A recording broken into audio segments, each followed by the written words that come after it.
यह कहानी एक छोटे से गांव शांतिपुर की है जो पहाड़ों की गोद में बसा था। यहाँ की प्राकृतिक सुंदरता, हरे भरे खेत और शांत वातावरण ने इसे किसी स्वर्ग से कम नहीं बना रखा था। लेकिन इस साल कुछ ऐसा हुआ जिससे भीषण गर्मी में बदल गया। जहाँ मार्च के महीने में हल्की ठंड की उम्मीद थी, वहीं इस बार पारा 40 डिग्री के ऊपर पहुंच गया था। गांव के बड़े बुजुर्ग कह रहे थे कि उन्होंने अपने जीवन में कभी ऐसी गर्मी नहीं देखी। गांव के तालाब जो साल भर पानी से लबालब रहते थे, धीरे धीरे सूखने लगे थे। नदियां भी सिकुड़ने लगी थी। गांव के किसान जो अपनी फसलों के लिए बारिश और तालाबों के पानी पर निर्भर थे, अब चिंतित थे। भूख से पशु मरने लगे और गांव के लोग अपने प्रिय पशुओं को खोने का दुख सहने लगे। गांव की हालत, गर्मी का प्रकोप इतना बढ़ चुका था कि लोग अपने घरों से बाहर निकलने से कतराते थे। सूरज की तापिश इतनी तेज थी कि लोगों की त्वचा झुलसने लगी थी। बच्चों और बुजुर्गों की हालत भी और भी बुरी हो रही थी। गांव के स्कूल बंद कर दिए गए और गर्मी में बच्चों का पढ़ाई करना संभव ही नहीं था। गांव में बीमारी फैलने लगी। बुखार, दस्त और त्वचा रोग आम हो गए थे। गांव का छोटा सा स्वास्थ्य केंद्र मरीजों से भर गया था, लेकिन दवाइयाँ और संसाधनों की कमी के कारण लोगों का ठीक से इलाज भी नहीं हो पा रहा था। कई लोग अपने प्रियजनों को खोने लगे थे। विकट परिस्थिति।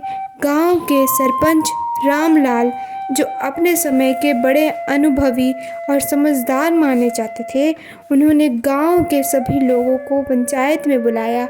उन्होंने कहा, हमें इस विकट परिस्थिति से निपटने के लिए मिलकर कुछ करना होगा।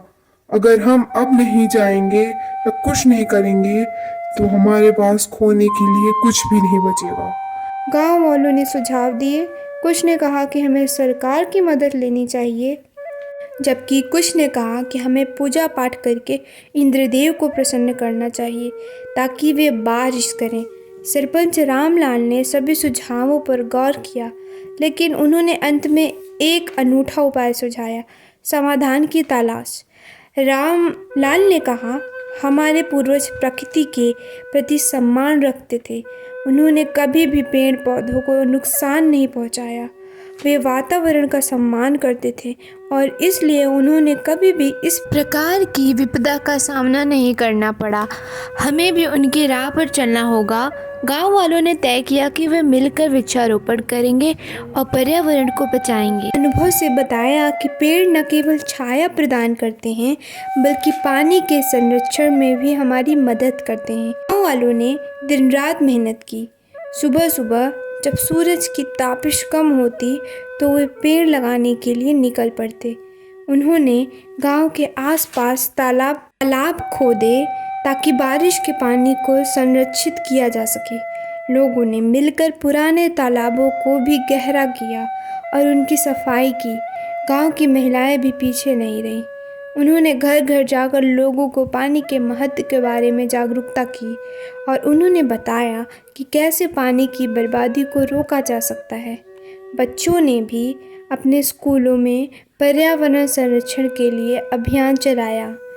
पर्यावरण का सकारात्मक असर यह पड़ा कि धीरे धीरे गांव के प्रयासों का असर दिखने लगा। पेड़ लगने से गांव का तापमान थोड़ा कम हुआ। लोगों ने देखा कि जहां पेड़ लगाए गए थे, वहां की मिट्टी नमी बरकरार रख रही थी। तालाबों में थोड़ी बहुत पानी की मात्रा बढ़ने लगी थी। गांव वालों ने की मेहनत रंग लाई और बारिश होने लगी। पेड़ पौधों ने बारिश के पानी को सोखने में मदद की और तालाब फिर से भरने लगे। नदियों में भी उफान आने लगा। फसलें भी हरियाली से लहलहा उठी। गांव की नई शुरुआत हुई। गर्मी का कहर अब कम हो चुका था। गांव में जीवन फिर से सामान्य होने लगा। लोगों ने अपने अनुभवों से सीखा कि प्रकृति से छेड़छाड़ करने का नतीजा कितना खतरनाक हो सकता है। उन्होंने यह भी समझा कि अगर हम मिलकर प्रयास करेंगे तो किसी भी कठिनाई का सामना हम बहुत ही आराम से कर सकते हैं। अब गांव वालों के लिए पर्यावरण संरक्षण के प्रति और भी अधिक जागरूकता फैल गई थी। हर बच्चे हर उम्र के वृक्षारोपण का कार्यक्रम आयोजित करते और कुछ समय बाद गांव का तालाब अब पानी से लबालब रहता और खेतों में हरियाली छाई रहती।